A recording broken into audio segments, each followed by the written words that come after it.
ప్రభు నాకు ఏం చెప్పారు అంటే, నువ్వు ఆ దేశంలో ఎలా వెళ్ళబోతున్నావు అంటే, నీ చేతిలో బలమైన సుత్తి ఉంది, ఆ సుత్తి చేత అపవాది గోళ్ళు కూల్చిపోతున్నావు అని దేవుడు చేత తెలియజేశాడు.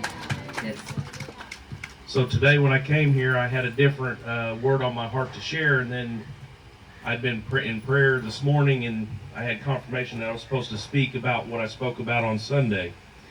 నేను ఇక్కడ వచ్చిన తర్వాత గత ఆదివారం ఒక విషయాన్ని మాట్లాడాను. మళ్ళీ ఈ ఉదయం నేను ప్రార్థన చేశాను. ప్రార్థన చేసిన తర్వాత దేవుడు నాకు ఒక మంచి సూచనగా మాట్లాడాడు. ఏంటంటే, నేను చెప్పబోయే మాటే దేవుని చిత్తం అని నాకు తెలియబడింది. But I do think I'm going to change it up a little bit. So I'm going to start with Ephesians 5:25. ఎఫెసీ రాసిన పత్రిక 5వ అధ్యాయం 25వ వచనంలో మనం చూసినట్లయితే, Husbands, love your wives, just as Christ also loved the church. అటువలే క్రీస్తు కూడా సంఘమును ప్రేమించి అది కళంకమైనను ముడతైనను అటుది మరి ఏదైనా లేక పరిశుద్ధమైనది గాను నిర్దోషమైనది గాను మహిమ గల సంఘము గాను ఆయన తన ఎదుట దాన్ని నిలబెట్టుకోవాలనని వాక్యముతో ఉదక స్థానము చేత దాన్ని పవిత్రపరిచి పరిశుద్ధపరచుటకై దాని కొరకు తను తాను అప్పగించుకొనెను. దేవునికి స్తోత్రం కలుగును గాక. So a short 5 years ago, I did not love my wife the way Christ loved the church. I loved her for my own benefit. 5 సంవత్సరాల క్రితం నా జీవితం చూసినట్లయితే, క్రీస్తు సంఘాన్ని ప్రేమించిన విధంగా నా భార్య నేను ప్రేమించలేదండి. నేను ఆమెను ప్రేమించే విధానంలో నా స్వార్థం ఉందండి. So I didn't treat her the way that I should treat her. I was very mean. I was very harsh. నేను నా భార్యతో నేను చాలా కఠినంగా నేను ప్రవర్తించేవాడిని. తను ఏ విధంగా ఆదరించాలో ఆ విధంగా నేను ఆదరించేవాడిని కాదు. I would talk down to her and our children. తన్ని కించపరిచేదాన్ని, కించపరిచేవాడిని. నా బిడ్డలు కూడా నేను చాలా కించపరిచగా మాట్లాడేవాడిని. But about 5 years ago, Holy Spirit came into my life and spoke to me for the first time. అయితే 5 సంవత్సరాల క్రితం పరిశుద్ధాత్మ దేవుడు నా యొద్దకు వచ్చి మొదటిసారిగా నాతో మాట్లాడడం ప్రారంభించాడు. I had to ask her, who is this voice that's talking to me? I had to ask her, who is this voice that is speaking to me? నేను ఏదో స్వరం నాకు వినబడుతుంది అని నా భార్యతో నేను చెప్పడం జరిగింది. Even though I really knew who it was, she had to tell me, that's the Holy Spirit speaking to you.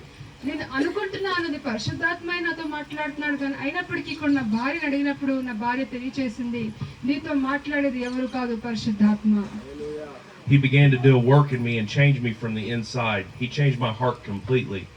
అయితే నాలో పరిశుద్ధాత్మ ఎప్పుడైతే నేను పొందుకున్నానో, పరిశుద్ధాత్మ పొందుకున్న తర్వాత నాలో దేవుడు క్రియ జరిగించడం ప్రారంభించాడు. నాలో గొప్ప మార్పు కలుగు చేయడం ప్రారంభించాడు. I began to sing in church, raise my hands in church. I began to worship our Lord and Savior. ఎప్పుడైతే పరిశుద్ధాత్మ పొందుకున్నానో సంఘములో నేను పాటలు పాడడం ప్రారంభించాను, దేవుని ఆరాధన చేయడం ప్రారంభించాను, ప్రభువుని స్తుతించడం ప్రారంభించాను. You couldn't do before that. I received my prayer language. ఆ విధంగానే ప్రార్థన భాష కూడా నా జీవితంలో నాకు కలిగి ఉంది. He began to heal our marriage. ఆ విధంగానే పరిశుద్ధాత్మ ఎప్పుడు నా జీవితంలో వచ్చాడో, నా వివాహము కూడా దేవుడు స్వస్థపరచడం ప్రారంభించాడు. I felt the closest that I had ever felt with my wife in almost 20 years.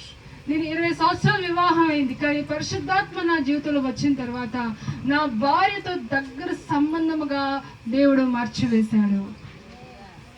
We actually celebrated 20 years of marriage November 12th of last year.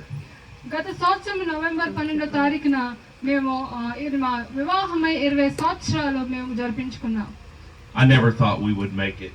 కానీ నిజంగానే వాస్తవంగా ఇంతకాలము మేము ముందుకు వస్తాము అనేది మేము ఏనాడు నేను ఊహించుకోలేదు.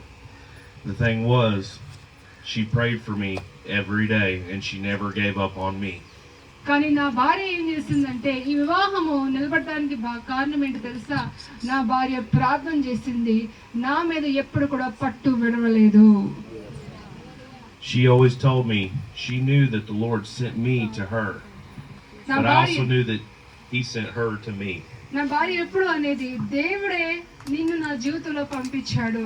అది ఎప్పుడు కూడా విశ్వాసంతో ఉండేది. అలాగే నేను కూడా నా భార్యతో అనేవాడిని, నీవు కూడా నా జీవితంలో దేవుని చేత పంపబడ్డావు. హల్లెలూయా. So I think it's important to also remember, like in Colossians, కొలస్సీ రాసిన పత్రికలో మనం చూసినట్లయితే 3:18, it says, "Wives, submit to your own husbands." కొలస్సీ రాసిన పత్రిక 3వ అధ్యాయం 18వ వచనంలో మనం చూసినట్లయితే, భార్యలారా మీ భర్తలకు విధేయులై ఉండరి. చాలమ్మా. Yes. So I think that's what she was doing. She was submitting to me even though I wasn't following Christ. She knew that one day, if she continued to pray, that I would come home to Jesus and I would be the head of our house following Jesus.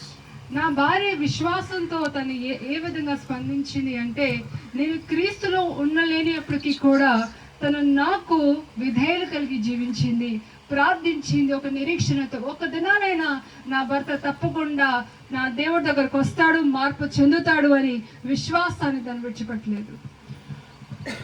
So one thing that the Lord showed me was that love is patient, love is kind.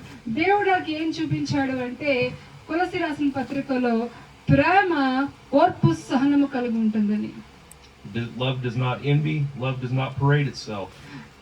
ప్రేమలో గర్వం ఉండదు, ప్రేమలో అసూయ ఉండదు. It is not puffed up. అది ఏ విధంగా అహంకారంగా ప్రవర్తించదు. It does not behave rudely. అది ఏ విధంగా నిజమైన ప్రేమ అనేది ఏ విధంగానూ విపరీతంగా అది ప్రవర్తన కలిగి ఉండదు. It does not seek its own, exactly what I talked about. ప్రేమ అనేది నిజమైన ప్రేమ స్వార్థాన్ని చూడదు. It is not provoked. అది ఏ విధంగా ద్వేషించబడదు. It does not think any evil. అది ఏ విధంగా దుష్ట ఆలోచన కలిగి ఉండదు. I can go on and on in this scripture here, but I'm sure you've all heard it. So at the end of the day, I just want you to know that men, we have to love our wives the way Christ loved the church. ఈ వాక్యం మనం చూసినట్లయితే నేను ఎన్నో విషయాలు చెప్పొచ్చు, కానీ చివరికి నేను చెప్పేది ఏంటంటే, పురుషులారా మీ భార్యలను క్రీస్తు సంఘాన్ని ప్రేమించిన రీతిగా మీరు ప్రేమించవలెను. హల్లెలూయా. And when we get the word in our hearts, just like Romans 12:2 says, రోమీ రాసిన పత్రిక 12వ అధ్యాయం 2వ వచనంలో మనం చూసినట్లయితే, and do not be conformed to this world, but be transformed by the renewing of your mind. ఈ లోకరీతి మార్గం నడుచుకోక దేవునిలో ఉంది మనం ఏం చేయాలంటమ్మా? చదువుదాం ఒకసారి.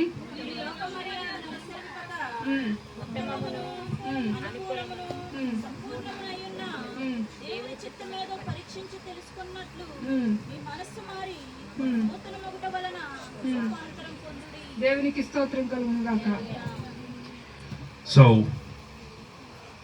once the Lord came in and changed my life and transformed my mind once again and brought me home, ఎప్పుడైతే దేవుడు నా జీవితంలో అడుగు పెట్టాడు, పరిశుద్ధాత్మ నేను పొందుకున్నాను, నా హృదయంలో గొప్ప మార్పు వచ్చింది, నా ఆలోచనలో గొప్పగా మార్పు వచ్చాయి, మళ్ళీ తిరిగి నా గృహానికి నేను చేర్చబడ్డాను. హల్లెలూయా. I now stand and I lead my home as the head of our house, and we all follow Jesus. అయితే ఇప్పుడు ఈ దినాన నా గృహానికి నేను అధిపతి అయి ఉన్నాను, నా గృహంలో నేను నడిపిస్తున్నాను, నేను నా భార్య బిడ్డలు క్రీస్తుని వెంబడిస్తున్నారు. So as for me and my house, we all will serve the Lord, and that's the only way we will do it. అయితే నీ ఒక తీర్మానం చేసుకుని నేను నా ఇంటి వారు యెహోవాను సేవిస్తామని ఆ విధంగా తీర్మానంతో ఇప్పుడు కూడా మేము నడుచుకుంటున్నాం. హల్లెలూయా. Thank you all so much. మీ అందరికీ వందనాలు. Thank you so much.